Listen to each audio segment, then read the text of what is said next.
intuition might be knocking at my door and I'll be like closing the door or ignoring it or just sleeping. And it takes a while. It takes some time. Like you were telling me, two accidents in Bali and it didn't hit you.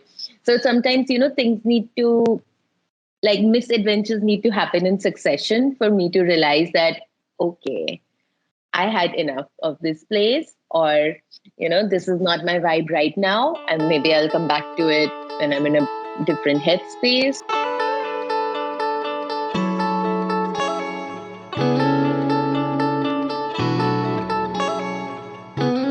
Hello, hello, hello, and welcome back to the podcast Biz on the Brain with your host, Annemarie, where we talk about how to be more unapologetically and authentically yourself to really attract the right kind of clients in your life and business, live a much more fulfilled life, and it's all tied up to being on a sort of spiritual path, on a working on your shadows, your mental blocks, on stepping more into who you are, who you want to be, and following your inner guidance.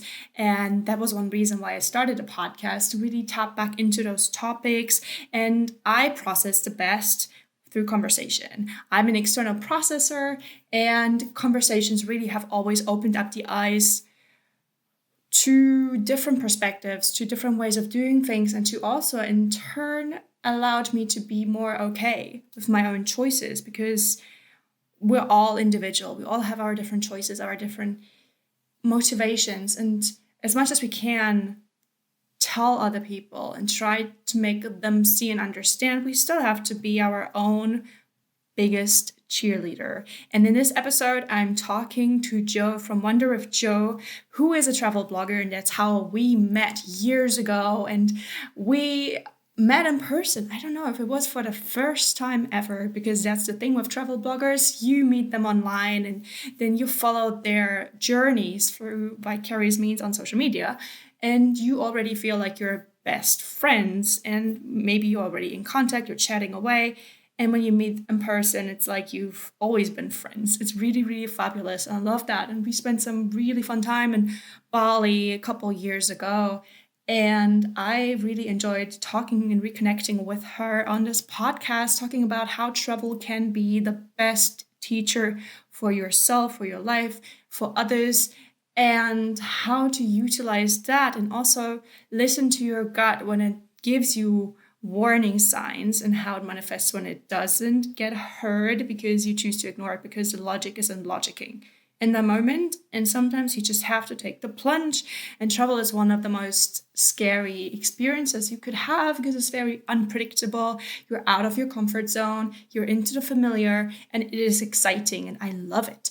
But it's obviously triggering at some point, but it can be really healing as well. So we are talking about how that ties in, how that can be used for business, and how in your business you can also be more spontaneous and playful and honor your value by not settling for companies that are not seeing that. They don't want to pay you for that. They want to argue over it.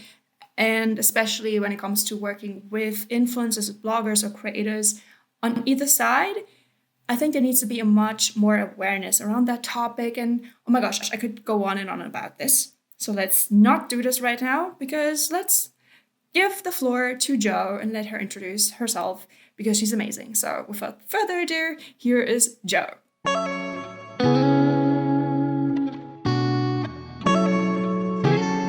So, hello, Joe. Welcome to the podcast. I'm so happy to see and talk to you again and to have you on it. I'm so happy to be here. Thank you for having me. And so good to see you. It's been forever.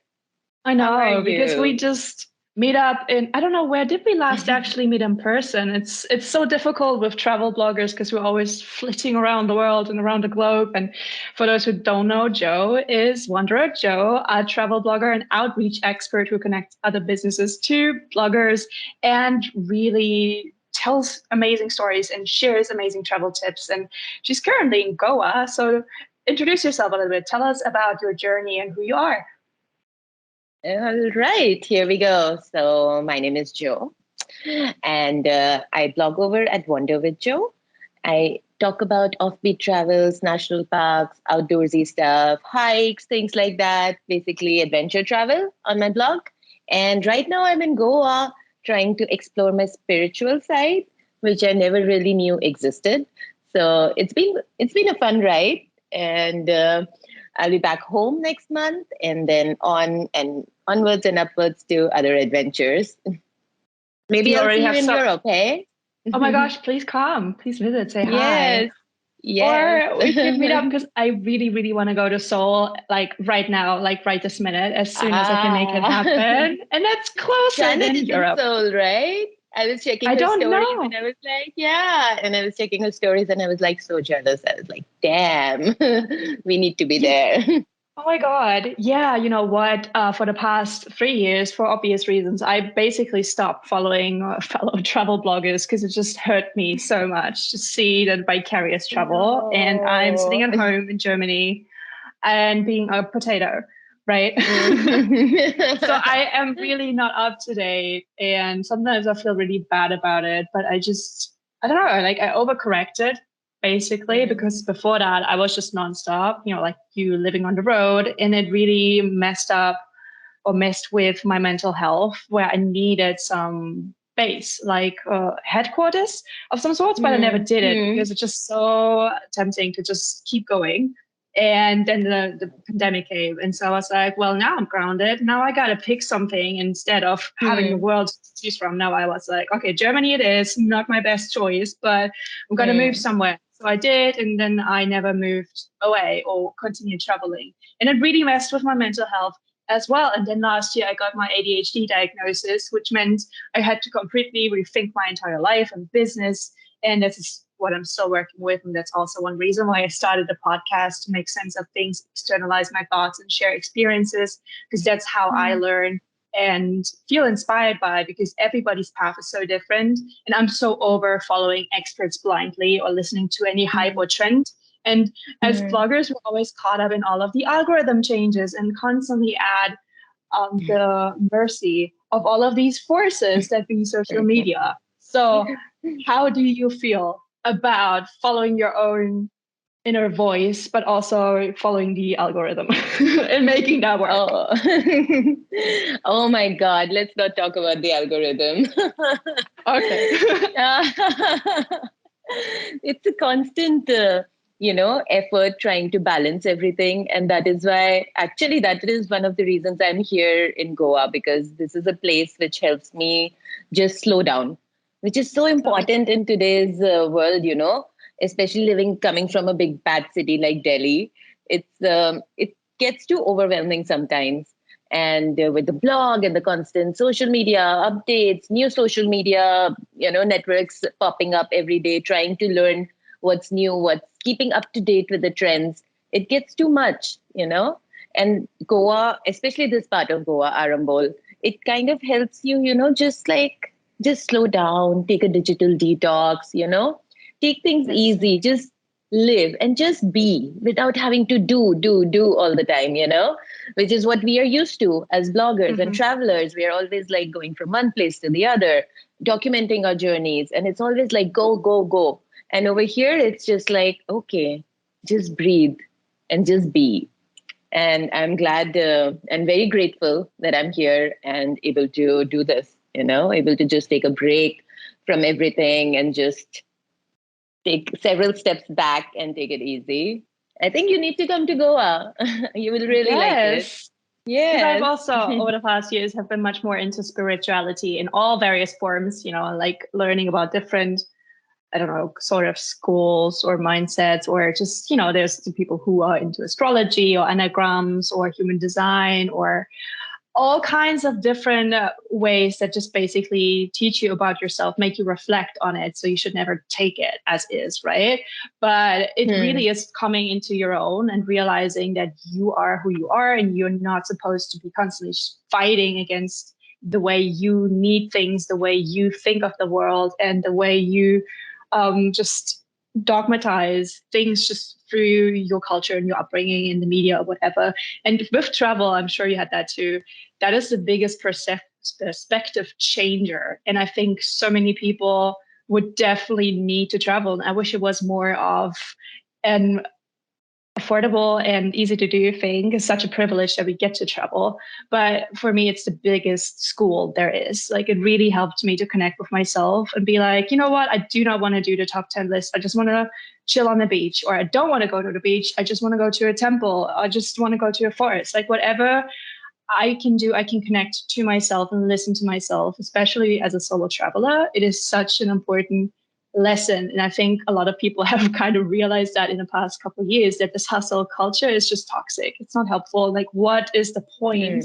So you doing a detox is actually absolutely perfect. What made you Right. I decide know I it? needed it. How did you do it? Why Goa? Why Goa? Okay. In December, I came for a short trip. I was also like in a similar place like you are, not having a base, trying to figure out, do I need a base? Should I just keep moving? I mean, like, since I'm already traveling, like pre-pandemic, I was traveling 6 to 9 months in a year. It didn't really make sense to, have a base anywhere, because then you end up spending more on rent plus travels. And I Yeah, just that's my thought that, problem. okay, like maybe, yeah, exactly. I don't want to be like paying a 12-month rent and then traveling most of it and paying for an Airbnb somewhere else as well. So this kind of was working before the pandemic for me, just like being a nomad and, coming home sometimes and just spending time with friends and family. That's okay. If you have like a month or so in between your travels, it's totally okay. But then the pandemic happened and everything went haywire. And I have been kind of also like you said, like suffering with my own inner demons and mental health issues since then, because all of my life, everything I did, like not all of my life since I grew up, everything I did was based on like, will this make me travel? Will this help my travels? Will this ensure that I keep traveling? Like not having a Same. job, not having a family, not having a house, not having any fixed, place like a hotel or something. No fixed business, nothing that will, bond me to a place. No roots basically. And then the pandemic happened, and I was like, what shit? Do I need roots now? And where do I even start? And being in a place which is my hometown, Delhi, which I'm not particularly fond of, I wasn't really wanting to stay there either, but also wanting to be close to family, considering I am the only child and my parents would want me around. So it was like a struggle, and I haven't done a lot of solo travels in India because I've always been traveling outside, mostly Southeast Asia, and India has always been like a place where I can travel with my family and friends. So it never really popped up that I could find a place in India where I could feel, you know, centered and which is close to home and a safe space where I feel comfortable, where I can, you know, continue this journey of finding myself.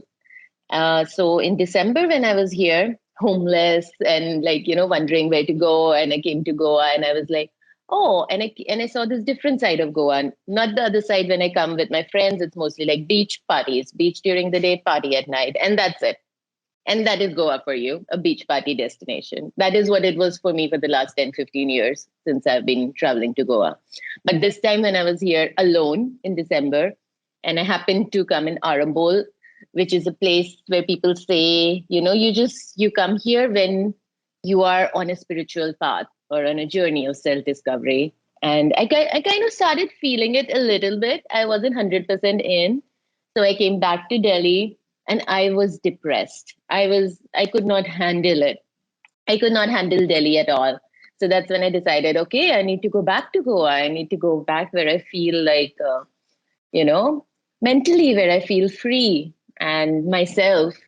So I just came back and here I am since February. I've been here and I'm I enjoying love. it.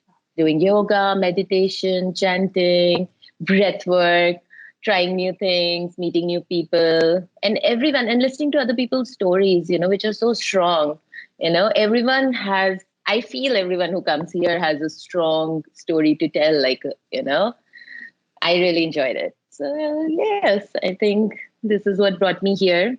It was a journey of the last 3 years and a lot of suffering and depression. And yeah, now I feel very much in control of my emotions, at least, which is a Amazing. start. and trying to work on one thing at a time, work-wise as well as personal life-wise, instead of like just getting overwhelmed by putting too much on my plate. So yeah, baby steps. Baby steps. Congratulations. That is a wild ride. And I'm so Thank proud of you. Oh my gosh. And it resonated so much with me that you said that you just felt this connection, this draw, because that's what I found with travel. Like it really helped me tap into my intuition, and it really made me much more susceptible and perceptive of how I feel about energies or places, like whatever it is. I don't know exactly, but I'll go to certain countries or cities and I just feel at home, or I feel really uneasy, or I feel like there's always something to it. And some places I will always gravitate back towards, and other places I'm like, I've seen it once, I'm good. And saying that, I know that you can always find new things. And one of my pet peeves of blogging is just counting countries, because what does that even mean? Like, it doesn't mean you've seen anything of the country, and also there's so diverse, there's so much to it. But sometimes when you travel, you don't owe anybody anything. You could be a person just chill in resorts if that makes you happy, if you just need a break or vacation. Or you can be an adventurer like we do. We just go on journeys, and crazy stuff happens when we explore abandoned places and Bali together. Right? So like whatever floats your boat. And I always was so curious about how that came about, or how that comes about with the inner voice, where you just go to somewhere and you're like, this is it. Yeah, I like it. And then sometimes it wears out. You're just like, okay, this was a phase. I'm done with the place. I've got everything I needed from it, and it's time to move on. How do you deal with that? Do you like listen to it? Do you like wait for it? Or do you just naturally go with the flow? Absolutely. I always listen to my intuition. And this has happened so many times that even if I've like booked a place for 2 months, and after 15 days, if I'm not feeling it, I am not feeling it. I'm not going to push myself to, try new things or try to understand the place. Sometimes I just get a vibe, and I get like some signs like, get out of here, Oh, Bali was like that for me. It took 2 bike accidents for me to actually get out. It was very clear, and I ignored it. It was literally so painful. For half a year, I couldn't walk without pain. I was like, I got it now.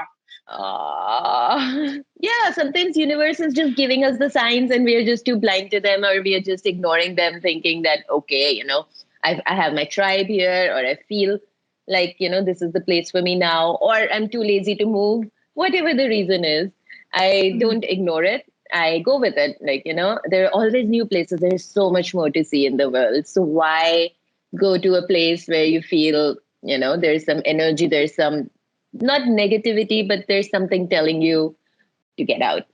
I think that's a sign. We should definitely listen to our intuition. Always. This happened in Mexico City, actually. I had booked it for 1 month. And it's a great city. It's a great city. But I was just feeling like, there's so much to see. And why am I in a city? Like, okay, I was thinking like, I'm going to go work. I'm going to go to all these co-working cafes. And then I was like, what? There is more to co-working cafes. I'm in Mexico. So I went to Playa del Carmen. At least there's a beach. And I'm always like, whenever I'm in the city, I'm always saying that, oh my God, I'm in the city. I need nature. So I realized that there's not literally much point from going from Delhi to Mexico City, Might as well see some nature. And then I did Costa Rica and other, beautiful other spots which I would want to go to, rather than just a city where I take an Airbnb and work from cafes every day, which is also all right. As full-time travelers and bloggers, we have to work on the road. It's okay, but I would rather work from a beach or the jungle or the mountains than in a city. So yeah, That was a rude awakening, and I was like, I'm going to listen to it, I really wish I would do it more, because I always feel like I'm really good with intuition. And then sometimes I just really ignore it for the sake of, I don't know, logic, or what will people think? Or, when people are like, when I have to, I don't know, insight, when I have to be really careful when I say something I'm not 100% certain of yet who I say this to, because especially for the people who stayed at home, who don't travel, like friends and family from before my freelancer life, they don't necessarily get it, and they don't have to. But the thing is, when I start to tell them, like, I'm thinking of going here, I'm not feeling it's like I might be in a beautiful country, or like, like in Bali, everything's beautiful. And then I'm not, there's something off.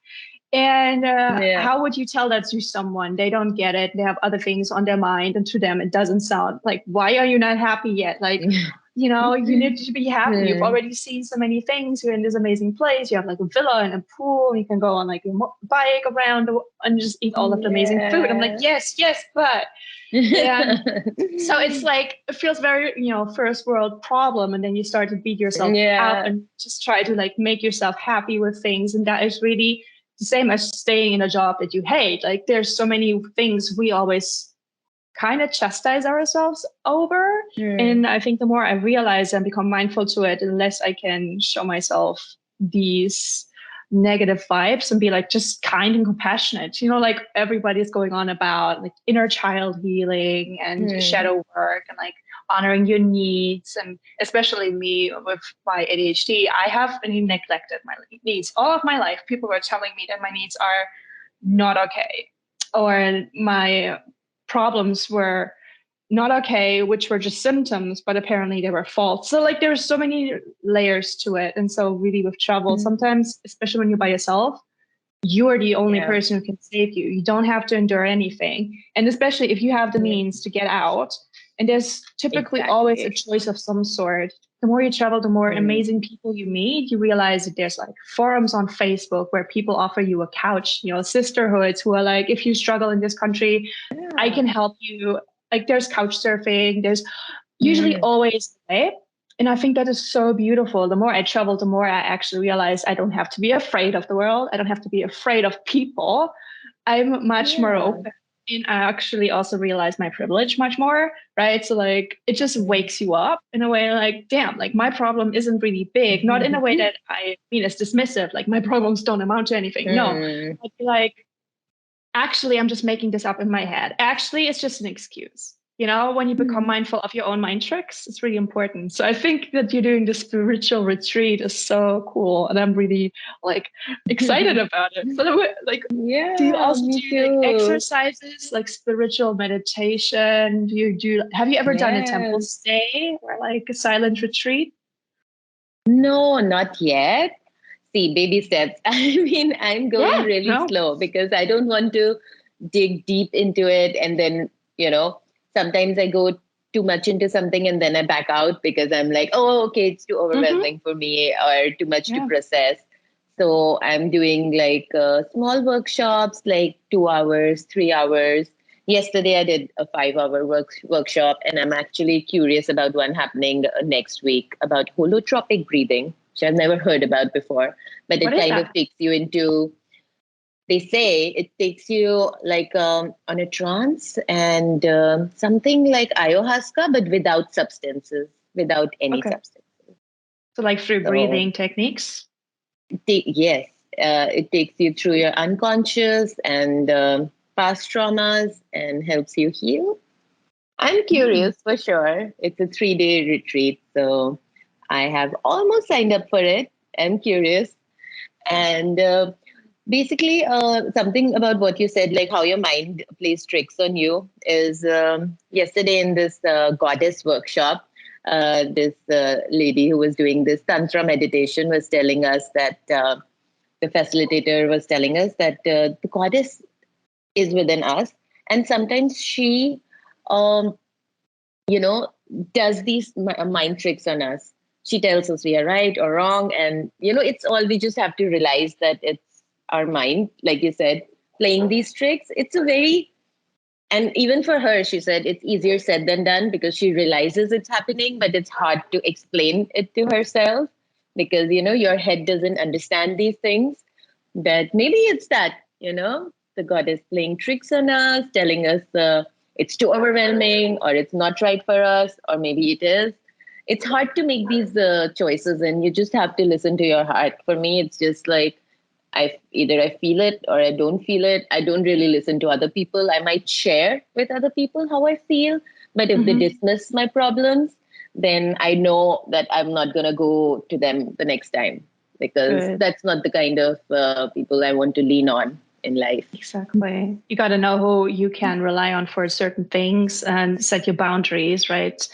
And that doesn't mean that they're bad Absolutely. people. It's just not right for this No. moment and this situation. Yeah. Like that. Or And how for does intuition me in my like journey. exactly? How does intuition show Yeah. up for you? Like, how does it feel? How do you know? Can you like point it?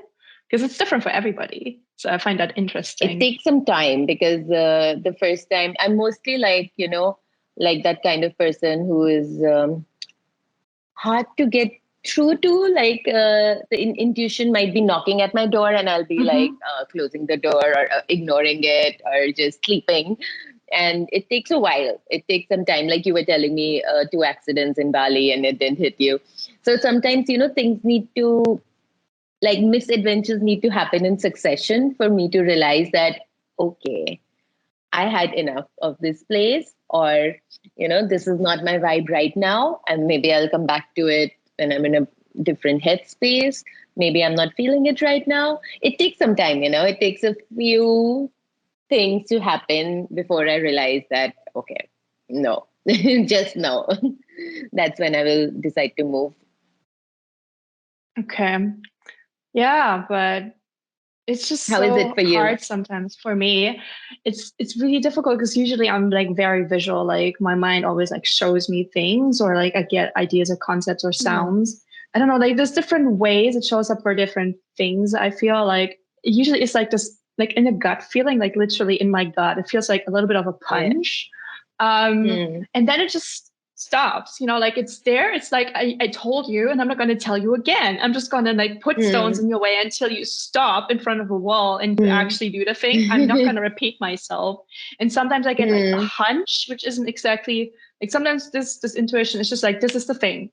Right. And it goes. And then sometimes I have like this ringing in my ear, like left and right. Usually it's the left. It's just like, I still don't understand exactly, because some people are like, yeah, left is always a warning sign and like whatever. I don't know. I haven't really found any logic to it, but sometimes I get this ringing in my ear and it feels like tinnitus, but I don't have tinnitus. And I remember there were certain times in my life when I was just so miserable and saying things and listening to sounds, and it would just not go away until I took some kind of action, and I never connected the dots. Like sometimes it feels like I'm hearing like little cicadas like outside. I'm like, where is it? Like I'm keep asking people, like, do you hear that? Do you hear that? This is driving me mad. Wow. Just like, please go outside. And then as soon as I go outside, it's gone. I'm like, okay, got it. I've been a potato for too long. I need to get off the couch. I got it. But like, and sometimes it's just like a right, like I get that super rare, like on my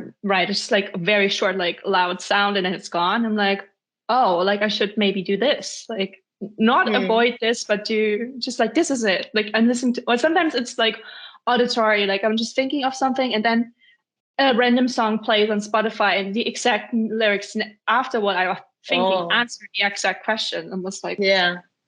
No, that's like, I'm like, that's a coincidence. And then it just skip the song and like the next thing comes up again. I'm like, excuse me. Right. And at Can't one be point, a coincidence again. This is a sign. Yeah. And at one point I actually had, I still don't know, I don't remember exactly what it was, but like I had Spotify on like random, like all of my favorite songs, which are like a zillion, on auto, like a random play. And then one song came up and I swear I didn't like that song. Like I still like it, but I forgot to actually heart it. And it played. And I was like, no, I don't want to listen to the song. I was very much triggered. And then I skipped next and it played again. And I clicked next and it played again. I was like, what's going on? I double checked. It wasn't selected on playing on repeat. I was like, okay, I'm going to listen to the song. I'm going to actually listen to the lyrics. And then I was like, okay. It was like, so against it. And I had that happen a couple of times where Spotify kept pushing something. And I was like, stupid algorithm. And then it kept pushing. I was like, okay, I'm going to listen to it now. And then I was like, absolutely in love now. This is it. This is for me. Like, this is how I discovered like my favorite artists. And I was super obsessed with them. And only because Spotify kept insisting I needed to hear it. I was like, Spotify, you're being creepy. How do you know? AI. Oh So my there's some God. DJ guardian angel going on. I don't know. Either it's a message from the universe or the AI is really strong. Like, Yeah. they just know you're gonna like it. You just need to give it a shot. Sometimes I you need know. to. Yeah. Like when you Doesn't go to always a work. restaurant and you always order the same things, like your comfort food.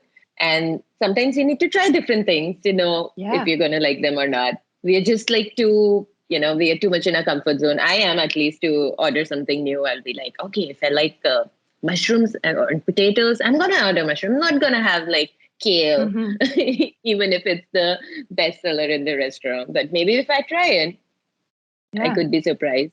Yeah, we need to Exactly. push I mean, we ourselves. But always change. I can totally understand when you say that you see things like when you feel something, you see them in color or visually, especially for you, because as a video, as you do Yeah. videos, I think you have that eye and you have that vision Yeah. and that creative mind, which is always, showing you colors and pictures and, vivid things Yeah. in action. Yeah, So that's how mind I of a make the creator. videos. Yeah. Yeah, and they're so amazing. I love your videos. Oh, thank Such cool you. stuff. Have you We been should do working on another anything one. recently? Not really. I have so many ideas. I have like an idea book and I get super excited and then I lose energy really quick because it's so difficult to just do it by yourself without any kind of, this momentum I get when I travel. Because usually I get the impulse in the moment and then I have to act on it in the moment. And I get most of the weird video, like short movies that I make really at the spur of the moment. And then I just act them out. And I maybe happen to be in some kind of costume or I happen to have a wig on me and then I can act it out because I can't just pull out a model or actor like out of my pocket. So that's why I'm usually in my videos.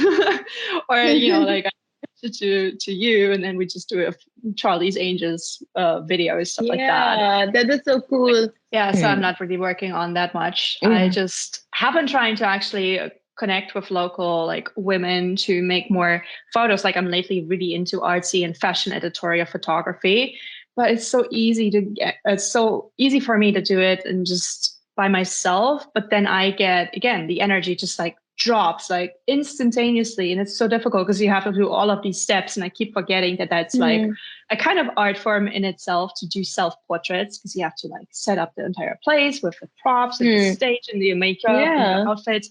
And then you have to angle the camera, you have to look at the camera, but also pose, and then you have to double check, and then you have to do the lighting, and then you have to, use all of the energy in the modeling, but also like directing, and then you have to edit it. And there's so many steps involved. So I'm really trying to do more photography for other people. Like I lately found out I can actually do it virtually. I can take photos of you right now in Goa through the phone. Yeah. And I did that with a friend in California.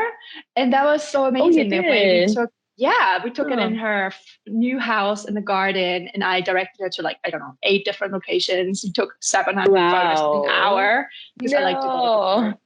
I know, but she was so surprised. She was like, I didn't realize you could take photos here or here, and I never thought of this pose or like that thing. And I kept telling her stupid things that made her laugh so I can get the candid shots, right? So they're like next level selfies because sometimes she had to hold the camera. Wow. But if there's somebody else directing you, you can like relax and in your own space. It's different than in the studio. It's different than there's an actual person there messing around with you, especially if you don't know them, like a photographer you don't know. So I really love this concept. And I always use photography for bonding, but I haven't really found much connection here in this town I chose to live in. I haven't found any creative people or people with entrepreneurial spirits. It's always when I reach out. It's so difficult. Like when you reach out to bloggers, usually you can just connect. That's it. Just like, me too, working the same thing. Let's be friends. And then you're friends. Right. Yeah. And then in Germany, it's a typical German thing, but I chose like one of the most conservative places within the conservative country. And so when I reach out to people, I'm like, hey, let's be friends or like work friends or like just meet for coffee. Nobody responded. And if I contact them again, some of them would be really annoyed. Like, stop following up. I'm just like, just tell me no. Just tell me you're not interested. My God. No hurt feelings, but now my feelings are hurt. Man, rude. Yeah. And others were like, I'm too busy to do like fun stuff. I was like, that's sad, actually. And some people were Sorry like, for you. I know. And some people were afraid I would like A, steal their client, or B, like try to do some espionage or whatever. They were really suspicious of me. And I'm like, no, you have clearly an entirely different base of ideal clients. And my style is very unique. So we don't copy each other. I can learn from you, can learn from me if you want, but also we can just chill. But it's so difficult as an entrepreneur, I found, to talk to people who are employed, because our business is our baby. It's not a separate line that work and play. I get inspiration as a creative, like from mundane things. Like I could be sitting in a cafe and suddenly have an idea and have to write it down. I have to break up the conversation. Feel guilty because they do not relate. Or when I was blogging, because like I stepped a bit away from that. When I was blogging, like sometimes I was just like, don't talk to me for the next hour. I'm in my flow. And that could have been at 7 p.m. or 2 a.m. And people were so confused. So like, oh my gosh, you're your own worst boss. I'm like, no, I had fun 11 hours today. I was hiking like around Seoul, like on the mountains. And now like inspired.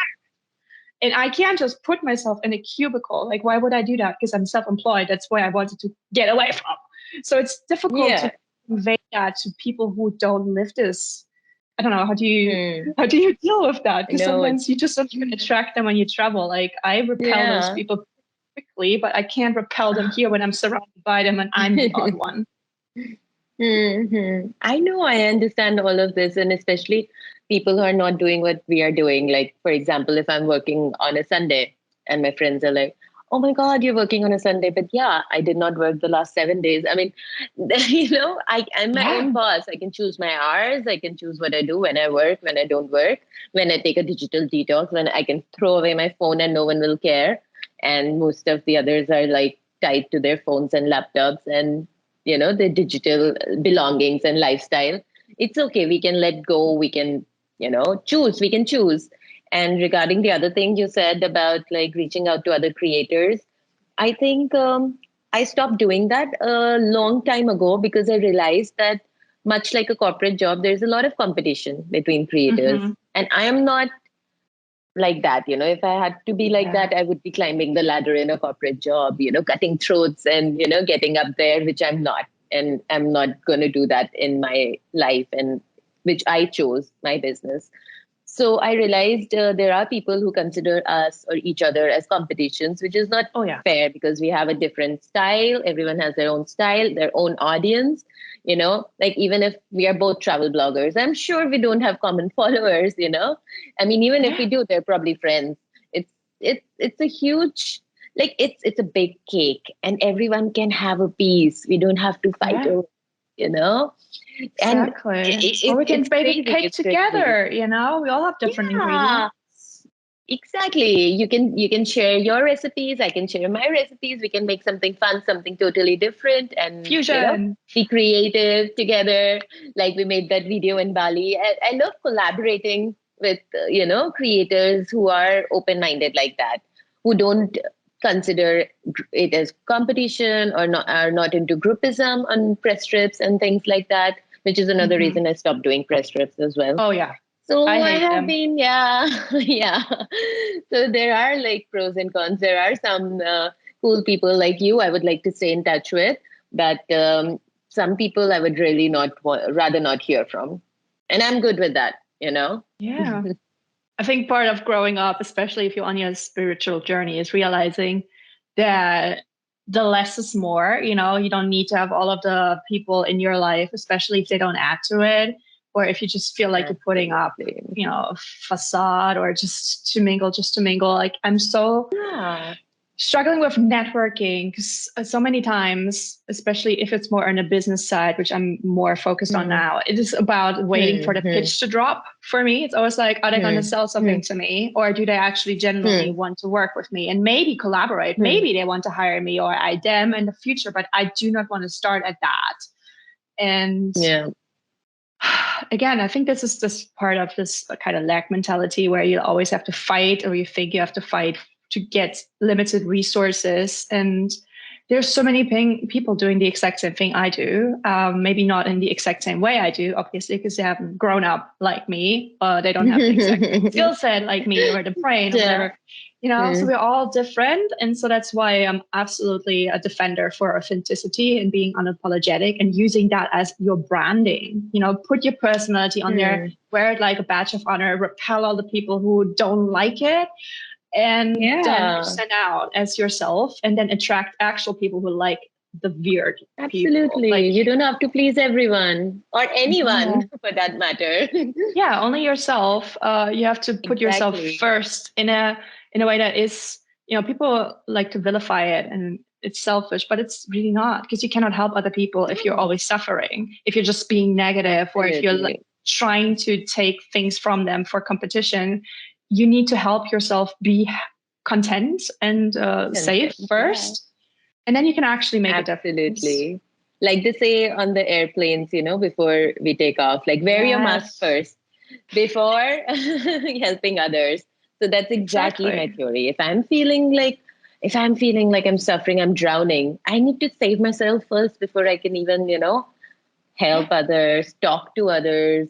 Otherwise, I will just like bring them down with me probably, or just drown in any case. So, Exactly. It's important. And there's been studies on how your mood can affect other people, like how yours, I don't even know. I don't want to get this wrong, but basically you can infect people with your energy. And you've I've seen that so many times in my life. Like when I go on the call. Yeah, you can feel it. You don't have to be like an empath to feel it out. Sometimes you just go into a room, you feel the tension, or you can, you can see body language, or you can hear tone of voice or whatever. But sometimes when somebody comes at you and they're having a bad day and they're dumping it on you, or like maybe even raging at you, then it is really hard to stay centered and be like, that's on you. That's not me. I can help you, but like, please don't use me as a punching bag. And you still carry some of it with you. And the same way it can be positive. Like what I notice is when I talk to like potential clients or clients, and we're having like a brainstorming session, and then I get really excited and I tell them about like what I see visually in my mind with like potential movies and thoughts we could do. And then they get really excited. I get excited. So we're like both getting excited. And then sometimes they message me after the call and they're like, oh my gosh, I got all of this energy and I needed to put it in the action. So like some people just started making videos, which they had been postponing because they got my energy boost for like the next 2 hours or whatever. And then now like, it was amazing. It doesn't last, but it's like a mini shot, like a mini booster. And I love doing that. And like, I want to do more of that. I don't want to drag now. You should have that as a service, like maybe a energy booster Skype call, 2 hours, get your mojo. It depends on my energy. What if it's a day where I'm just like, meh, then you don't do the call. Catch me on my period, you don't get anything. You have to mark the calendar very clearly. I wish the period would be like every month, same, but that's not how this works. No, not at all. Every day is different, I might like, like today when we were setting up the call, that is why we just did it spontaneously, because you never know, like, how is your mood? How are you feeling? Especially with doing so much work around energy and stuff like that. I am even more like, I need to take each day as it comes. I cannot commit, and I cannot, I cannot like, visualize or imagine how I will feel tomorrow. For example, if you ask me for like, hey, Joe, let's go to the beach tomorrow. I was like, okay, let's see. Let tomorrow come. We'll see how we'll feel it, See if we feel it type, just wing it. Yeah. And that is also like tied to being like transparent and honest and communicating that, because some people will hate it. If you had told me that 10 years ago, oh my God, I would have been so mad at you. I would have like told myself all kinds of stories about, I don't know what I would have said. I don't want to say this now. I don't want to put it out there, but I would have been triggered, and it would have been mostly me projecting things and like eating it into myself instead of like telling you my doubts and worries or like feeling rejected, whatever. Now I see it differently because I did work on myself, and I know I need that too, which is one of the triggers, because I never got the permission to change my mind. And now I'm like, yes, I might have a low energy day, because with ADHD, you never know. And then I forget to take my medication. And I realize that like at the end of the day, I didn't take it. So that is why I was floundering the entire time. right? So you cannot control it, and most people can't. Like, let's face it, especially with women, we have a month cycle, right? Men go through it 24 hours, and women do a hormonal cycle for a month. So our energy levels are different than men, and everybody's person to person is different. So if we just gave ourselves more compassion and then extended that to other people, it would be so much easier. But if you know you really need to be strict and structured and need to have it like in red, circled and marked, then we are not the type of people they want to work with. And that is completely fine, because they would freak me out as well. So that would not be fruitful. So I think that's sometimes it even fluctuates like 15 minutes. Like this. Send me a rejection email and I might take it really bad. And then the rest of the day is ruined. I'm like, no. Yeah, I know. Whenever I have like work drama or something, I'm like, no, this is affecting me.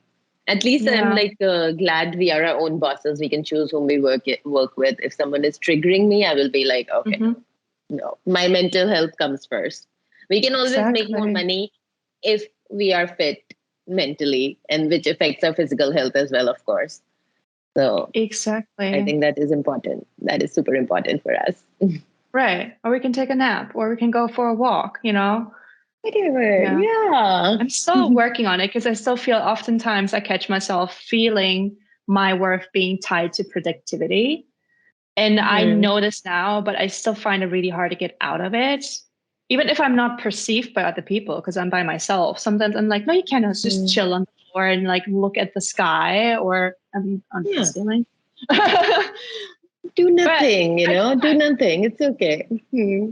Yes, we're not robots. We still need to recharge our mental health battery in a way.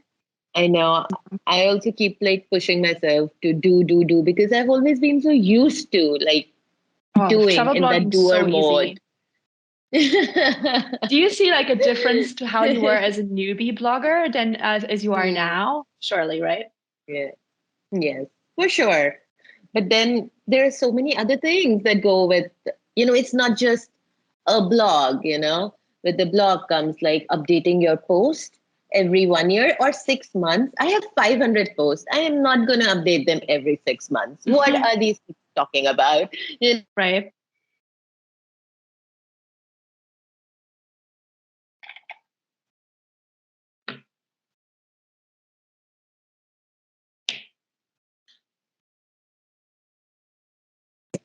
Sorry, you were cut off. We're updating your posts. Keep going. Updating your posts. Okay. Yeah, there is so much. Yeah, there's so much that goes on. It's not just writing fresh posts about the blog. So, like I was telling you, updating posts, like 500 posts every 6 months, impossible. I was checking this post by Neil Patel, and he was saying he does for every new post he writes. He updates 21 old posts, and I'm like, his VAs because surely do. I'm sure he doesn't do it. Yeah, no, he has a staff of like 500 people. I mean, of course they can do it. Like I am this one person, so I don't have that capacity. If I write one post, I'm done for the month. Sometimes I'm like, yeah, okay, good job. Your blog is alive. And updating posts, adding internal links, removing broken links, getting backlinks, doing guest posts, doing collaboration posts, writing SEO. fresh posts, of course, editing photos, going back and adding affiliate links to old posts, signing up to new affiliates, tracking your affiliates, adding more affiliate links, and then adding buttons. Oh my God. Updating new information if there's changes in dates and opening times. And it's a constant work. And I hate it when people are like, oh, I just give you $5 and you insert this link into a blog post, you put so much effort in, it's already ranking on Google. And then they just want free backlinks, basically. I hate the backlink industry. It just feels like a slap in the face all the time. That is why I decided to get into it, actually. These PR agencies and all the middlemen, or even clients sometimes, because they're just expecting. So educating clients that, hey, this budget will not work. If you want quality, you cannot work with this budget. And this is what you will get if you have this budget. Educating bloggers, how much to charge, and, how to how to reach out to clients and things like that. It educating while connecting them and not expecting freebies, at all. And also educating bloggers that they should not allow any freebies on their site. Sometimes people are naive, like, oh, I'm getting an award and I just have to add a link. No, that is just backlink scam. Fishing for backlinks. And also there could be legal problems. Like I am Germany based, which means I have a lot of different laws to adhere to, and all of these outreach backlink SEO companies, even if they're Germany based, they will just put me on a shopping blog without like actually paying me properly, and sometimes even insulting me, like, oh, you're not worth that much. And I'm like, excuse me? They literally tell me that. I'm like, why did you reach out in the first place? I am not interested. And they say, why? I'm like, excuse me, do you know how to talk to a human? Absolutely blocked and banned. But you have to make sure that you know that usually if you get a freebie in quotation marks, it's not free because you actually have to put in work, and it's usually much more work than it is worth.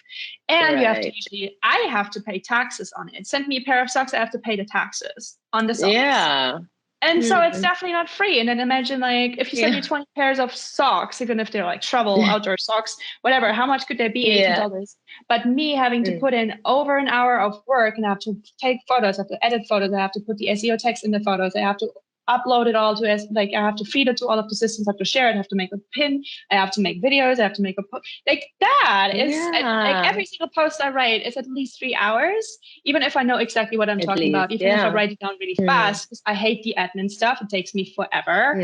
And I know some people make it a business by outsourcing it to like writers in the Philippines, where they can pay them like €5 per hour, and then they write them a text, and then you always have to double check if the quality is right, or if they didn't double sell it. Like not just like the Philippines, just generally, you have to always, if you can't pay people properly, and if you can't have people on staff that actually have loyalty to you and that then you always put yourself in danger as well. Like I've worked on cases for a client where I was just a proofreader, and I detected one of the writers who was brilliant was actually too brilliant, because they copied the exact things from all kinds of places, just piece them together so it wouldn't be obvious. But I was like, this is too perfect a language. These choices are suspicious. And I was right. And so we had to redo like 50 different texts. And it is a lot of work. And so absolutely, we need to know our work, and we need to not fall prey to companies ripping us off. And they have a legal team, and then they will not give us a contract. And then so basically we are liable for their actions. Google can take us down, can spam them, flag us. We can get for not declaring it as an ad properly. And those companies, they can just, be based somewhere else where nobody can catch them. And so we are... And they're the big players, Yes, and they know it. Loads of money. So don't give them money. Plus, it's not always, just a link or just a photo, because it's also a reputation which we have built over the years. So I have been blogging since 7 years.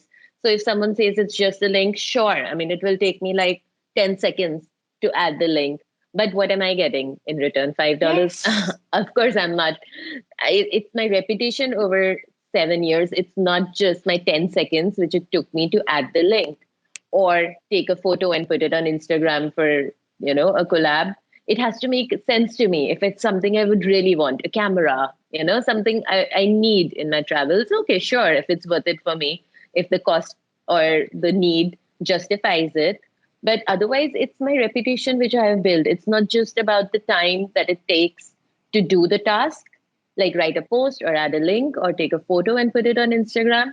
It's the time I have taken to build my reputation over the years. So I'm not going to sell it short.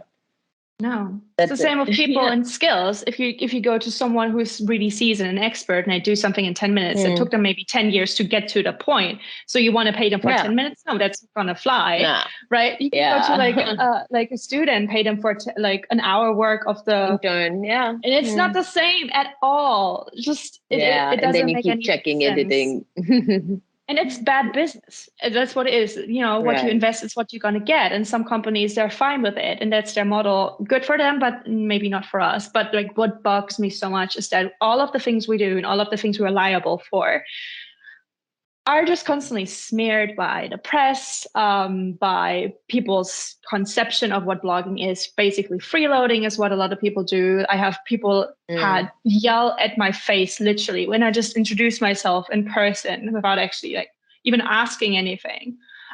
They would abuse me like on the street if I mentioned. So I don't like for the longest time I never introduced myself as a blogger. I, like journalist, content, like copywriter, whatever. We do a bunch of different things, but it just always felt so triggering. And that really, I realized, say like things like you people just look for free meals, you or people, you're leeches, you destroy my business, you're out there for free things. I have to do work. I have to do like sometimes, like in the beginning when I had not much experience, but I did have experience because I worked for companies on their social media, on their blogs. I had like qualifications. Like I was gaslit into thinking I had nothing. And even the blog, nobody kind of read the blog, but I gave them like my prime example was because in the beginning, especially OG bloggers, they were like, no, you can't charge anything because you don't nothing because we had to hustle so hard to get here. That was like, 15 years ago, people were basically not sure what a blog was. So there were a lot of people who paved the way for us, and I'm very grateful. But at the time when I started in 2014, those bloggers that I read, they were always shaming newbie bloggers for having expectations and being entitled to even ask for anything. That was like the consensus, and that was the message I got. So I never asked for anything. Basically, at one point, I reached out to this one place in Australia that served really cool ice cream. Everybody was raving about it, but it didn't have any social media or online presence. So I was like, you know what? I can write a full article about them. I went there and was like, I want to do an interview. I just want to hear about your story, what you're doing, just because I was genuinely interested. And they were like, so what's your problem? Like, what do you want from us? Like, as if a journalist doesn't show up and ask them things. And I was like, I'm going to put you on the blog. I need photos. They didn't even want to allow me the time to take photos. I was constantly in their way, I was told. And then they gave me one scoop of ice cream. So I would actually know what it tasted like. At first, they were like, you have to pay for it. I'm like, I'm not going to pay for it. I might not write this article. You're giving me weird vibes. Like today, I would have been like, just walking out the door. That attitude is not fair to any human person. No. But as soon as I introduced myself as a blogger, I was subpar, right? And so I was taking so much time and effort trying to get any conversation out of him that I could write down. It was really, really bloody hard. And I was trying to eat this ice cream cone. And it wasn't even my choice. He just gave me anything he wanted. I was like, that's just weird. And anyways, I wrote this article. It wasn't. But I'm allergic to nuts. I don't care. What if? I don't know. He was treating me as if I was bugging him, whatever. And I was making so much effort trying not to be in his way, trying to take photos when he wasn't busy. Like I spent way too much time in this, trying to be professional, because that's where I came from. Like I don't do things halfway. I'm like in it. Yeah. Anyway, so I was struggling over writing this article, making this, and I recorded the interview, like to get exact verbatim, like, and I edited the photos. I'm like, oh my God, I spent so much time, put it online. And then after a week, his wife sent me an email. She was like, so many people read this article. I want to say I'm so sorry for my husband. They got into the store because they read about you, because nobody else mentioned us on the internet. And so they got actual customers. And she read the article. She was like, that was so loving. And the way he talked about you, I don't even know how you can make this into this article, because it doesn't show how ugly it was to you. And I was like, I'm still moved and angry. Yeah. I'm so angry at how I did even give him the time of day. That was so underselling myself. That was such a slap in the face. And so he got business from me. He never even bothered to reach out to me. And I'm just like, I should have taken it down. I'm so mad at myself. I'm like, I shouldn't, like so many boundaries. You still have it? No. Yeah. Okay. No, so many of the older posts are now private. I still have them as a reminder. I don't want to delete them, but I will not make it accessible for anyone to get any benefit out of it. And I've had so many people try to screw me over. And like even people at one point, there was this woman who held my luggage hostage so she could read my blog post before I submitted it. Because she was afraid that the way she was awful to me, I would write down. And I didn't, because I was, again, still way too nice. I hadn't learned my lesson yet. Again, the lessons. And then after she gave me my stuff back, which was illegal in the first place. And I published it. I rewrote it. I added stuff. And then, I can't do it. It's my blog. And if you don't want it, like Taylor Swift said, if you don't want me to write stuff about you that is not nice, then don't not be nice to me. It's really as easy. Just be nice. I'll be nice. Yeah. And now that you talk about it, I remember like it happened to me a couple of times that I went for this some barter deal, some collaboration, reviewing a new place, things like that. And if I don't like the service, I just tell them right away, like, hey, listen. So my experience was not good. And if you still want me to write about it, I will have to be honest to my audience. Do you want me to proceed? And both the times they said no. Yeah. And that's fair because you can always say, okay, there was a freak accident, stuff didn't work out. Usually we're not like that. But again, I don't have the information. I'm not in there. I'm not going to lie for you.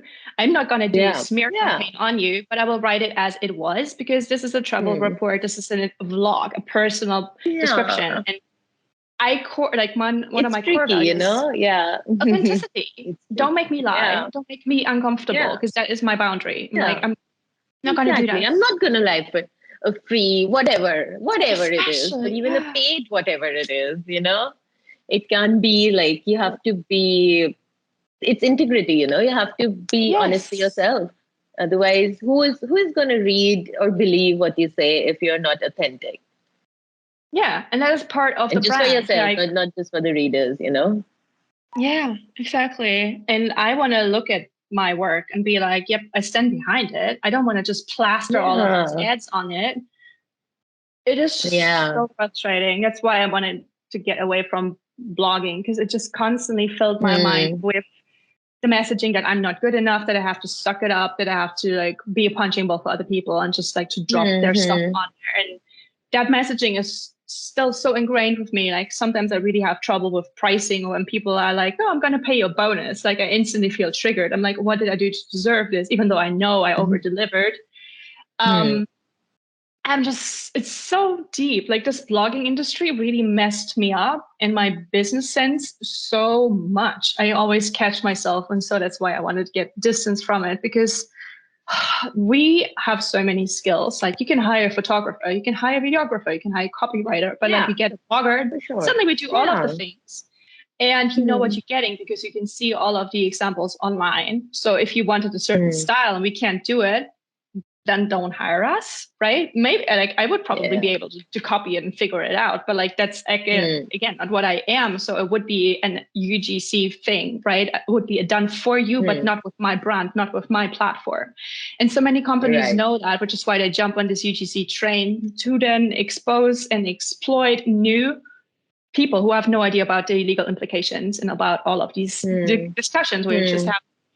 And again, using all of this ignorance so they can still mine content for free. It's like the loss of quality because they don't care, because they know the bloggers that actually have the visual quality that they need because they've honed it for years, they don't even want to pay anymore because they actually charge quite a bit as they should, as a photographer should, as a videographer should, but like as a blogger, as soon as I pitch myself as a blogger, they just detract a couple of zeros and they think that's fair. Free trip. But that free trip means I'm glued to my phone and my lens, the entirety of it. And I have to be so mindful of the weather, the noise, of the timing. And sometimes I had it when on press trips, they literally forgot me in a forest.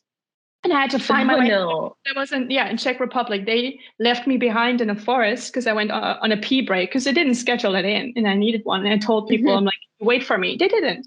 And I didn't know where they went. And then I found somebody else they dropped somehow. And then we kind of found the way to the ferry, but the ferry was long gone. And then somehow he had the phone number because I didn't have them. They didn't give the phone number. And then we called the person in charge and then they yelled at us, like, why are you not on the ferry? That's your own fault. We're not going to pick you up. And so they left us in the forest until we went mental at them. And they came back reluctantly. So we could continue the tour. And I was like, how is this acceptable? If you want people to take photos and videos, you need to give them time to take photos and videos and maybe have toilet breaks. Thank you very much. But so many times I was shamed for taking photos and taking videos, and why am I not doing it in an instant? I'm like, it's literally a video. I need to take a 20-second clip of like a bazillion different things so it makes a From video. Different angles, you have to, And you didn't allow me time. to scout places. You didn't give me a list of things so I can prepare. I have to do it on the go, which is really hard, which is like now my special. Really good with working in the moment with whatever is in there. I can reframe and redo and be really resourceful, which is why I find it really hard to work with a set script like in the studio. This is really blowing my brain because too much control now, right? So they train hard, but they don't appreciate the effort. And so when I was on these trips, they would be like, oh yeah, I can throw in a video for nothing. And if I would go to the same company, I'm like, I can make you a brand video, but that's for 500 to 5,000 euros, depending on like 10 seconds or 5 minutes, whatever. And they accept that. But if I say I'm a blogger, or if they find that out, suddenly they're like, oh no, we can send you a pair of socks. And I'm like, absolutely not. I'm still so mad about this. So yeah, that's why I want to put this podcast. People know your worth. And please be much more understanding of other people's jobs. Yes. I think blogging is more like, for me and for a lot of other bloggers, a platform to like get noticed and do other things, related to blogging. Like some brands in India are always like asking me like, oh, you're a travel blogger, are you making money? And I'm like, yeah, I mean, but they're like, oh, but other bloggers in India are not making money. I was like, but that's not all I do. I'm not just a blogger. I have my own writing company. I'm an outreach expert. I do other things as well. I make websites. I flip websites. I do a lot of other middleman works, graphic design, things like that. Anything that I can do remotely. It's not just the blog. So a lot of people get stuck in that blogging blogosphere and, can't pull themselves out of it. So every month they're just waiting for that one sponsored post or some means of income, which is just not going to happen. You need to expand your horizon, like what you do.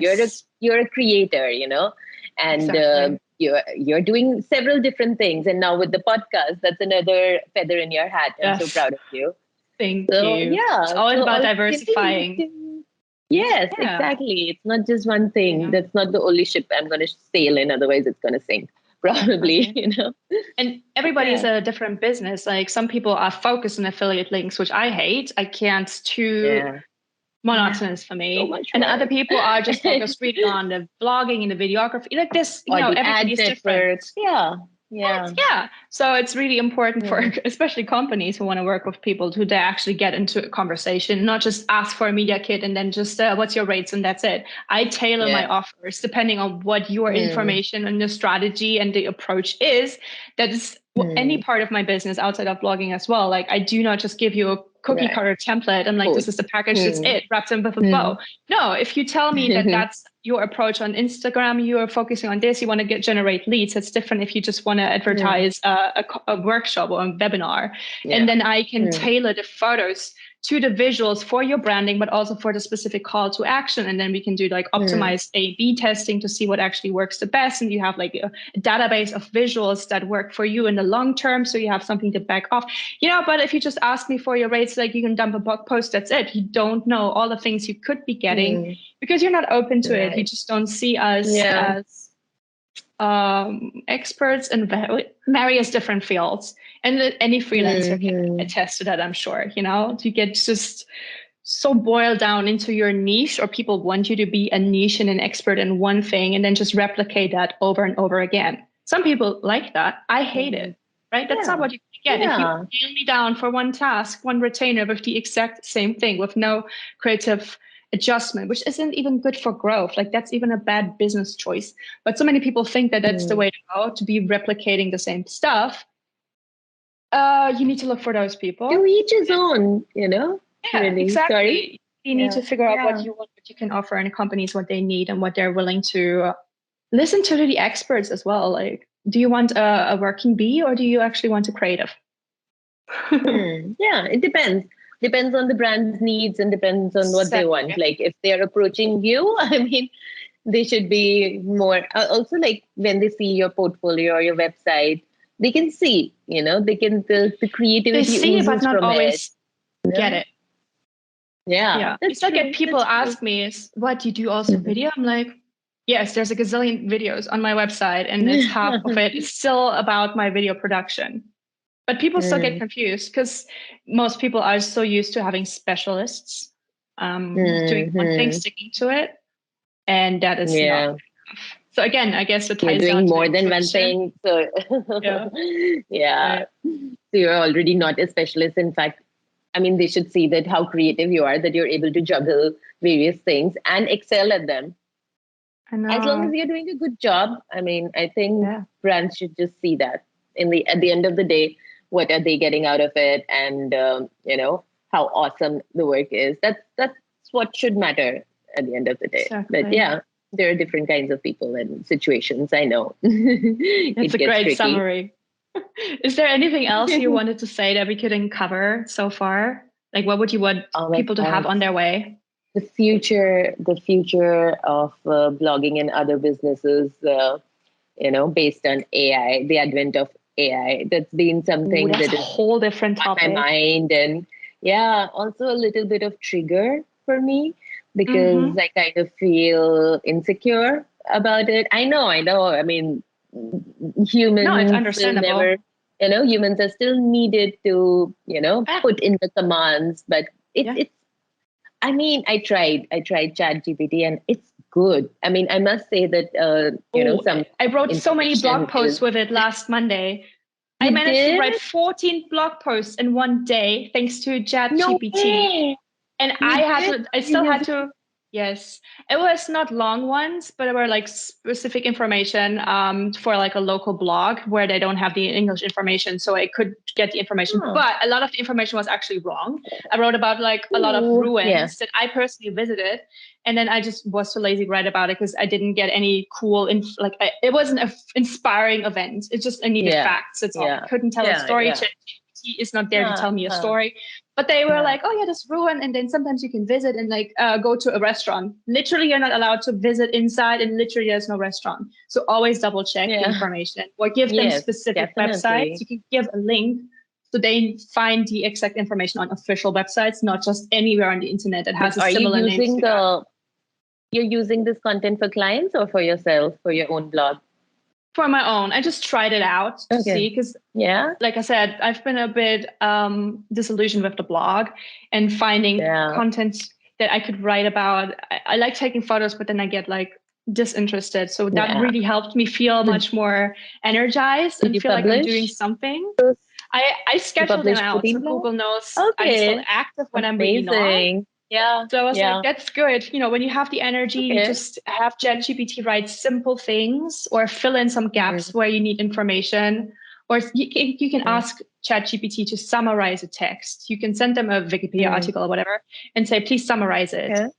And that might give you an overview, break it down into subheadings, whatever. And that can help you with writer's block. Really, that's what I'm using it as. So I can be like, oh, no, this is wrong. And then I can feel like this challenge of like, I have to correct someone's text. And that kind of gets me riled up, like in a good way. I'm still like on the sidelines a bit. Of course, I've tried it, but it's both like scary because it's kind of me as a writer, blogger, and outreach expert. Everything is related to blogs in some way in the bigger picture or writing, and everything seems to be at stake. But also it's like you said it, if you use it as a tool, it can help you. But if you think of it as a threat and stay away, then you're just sitting on the sidelines where everyone is, catching on the bandwagon and waving goodbye to you. So use it as a tool. Don't use it as like a threat. Or like even I heard a podcast the other day where, again, ChatGPT is really a good tool. And if you realize how easy it is for ChatGPT to write these articles, and I ran them through plagiarism check and they didn't pop up. So they were like genuine and new and exclusive. And so many of these backlink companies, to get back to them, send me these articles, which were not nice at all. And I was like, I could have gotten this exact article from ChatGPT. So if you know that, you realize, actually, I need to be paid more because you're giving me ridiculous things that I could put in a machine, get in a minute without a person. So like if you can still hold on to your personality, to your personal voice, again, with your unique perception. ChatGPT doesn't know what went down at this theme park we went to in Bali and all of the stuff that blew in our faces. That is a wild story. And we can tell that ChatGPT would summarize my article I wrote about it, might summarize my blog I did about it, and still not get the dramatics. It wouldn't get it. It wouldn't get my voice. It wouldn't get, so it cannot replace humans, but there will always be people who are finding that good enough. But there might not be your crowd if we don't want to cater to those people, So it's really about, again, listening to your gut, where you feel like it can elevate you, and then finding the people who appreciate you to not feel bad about you and your value. Yeah, and like you said, if you're just feeling uninspired about writing, or if, it's just like fuel to fire. You can use it just to inspire you, get something on paper, like when you're painting and you have a blank canvas and you're confused, you're like, oh my God, this is too overwhelming. I can't think. I don't know how I'll fill it up. So it just gives you those like a little bit of hues and colors to work with. Yeah. And then of course you add your style and flair and outline and everything. And your own personal anecdotes, pictures. Exactly. And I think that's just an aid. That is not even cheating. And again, so many of our things, our many lived experiences are so similar. And art always imitates art. Like we're never living in a vacuum where you're completely inventing something completely new. I think this kind of ties in with perfectionism, of thinking you have to be better or different than everybody else. Because there's so many mediocre businesses out there and they're doing fine. And there's a place for everybody. Right.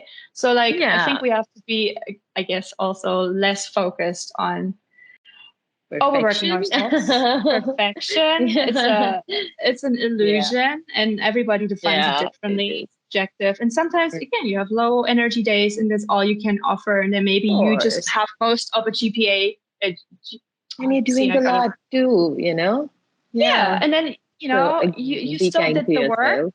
You still use the tool like AI art also has, it actually kind of steals actual artwork from outside. That's problematic. And all of these like key search. Yes. We use tools like key search, Google Analytics. So, these are all tools. Yes, and it's not cheating. It's just being smart. You don't have to work yourself to the ground. You don't have to reinvent the wheel. We have so many things at our disposal. So much on the internet is free. Use it. All right. Good advice. Oh my gosh. Yes. Yes. Thank you for bringing that up. I should have an episode on AI. That is so cool. Definitely. Oh my gosh. If anyone who wants to talk about that, send them my way. I will. Right. And where can people find you? The listeners can as well. wonderwithjoe.com. Yeah. wonderwithjoe.com is my blog. And then Instagram, Facebook, Twitter. Everything is Wonder with Joe. WanderWithJo. That's me. Awesome. So read about the stories, check out what she's doing, and maybe get in touch if you want to get connected with bloggers and treat them nicely. Thank you very much. Thank you for being on this podcast and dropping so many gems and so many thought-provoking things. I think we could have talked about this for hours. I know we can. It's so much. It ignites my passion. And it's been so long we haven't caught up. So it was really good catching up with you. Yes. Well, I'm going to send you on your merry way. And thank you so much for being here. And I wish everybody a yoga class. Bye. Yeah. All right. Take care. Thank you so much for listening to this podcast episode. I hope you love travel as much as I do.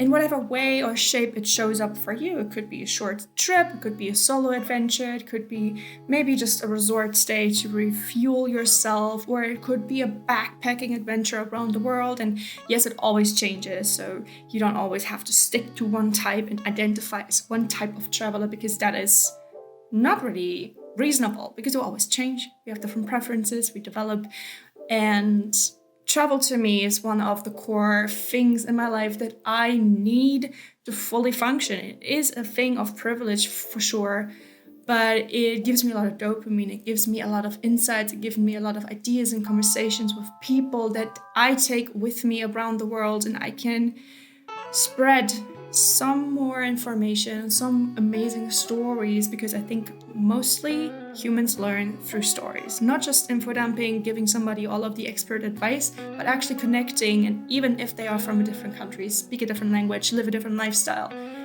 we can relate on some level through stories, through relating to specific emotions and trials and triumphs, all of that. So that's why I love travel. So I would love to hear from you how you feel about travel. How do you see it? Is it a big part of what you do, what you love, or is it just some kind of recreational tool that you use? All is fine. There is no right or wrong. And to answer that, you can send me a DM or a comment on social media platforms, as well as connect with Jo and tell her about it and follow her on her journey around the world, because she's currently much more active in the travel department than I am.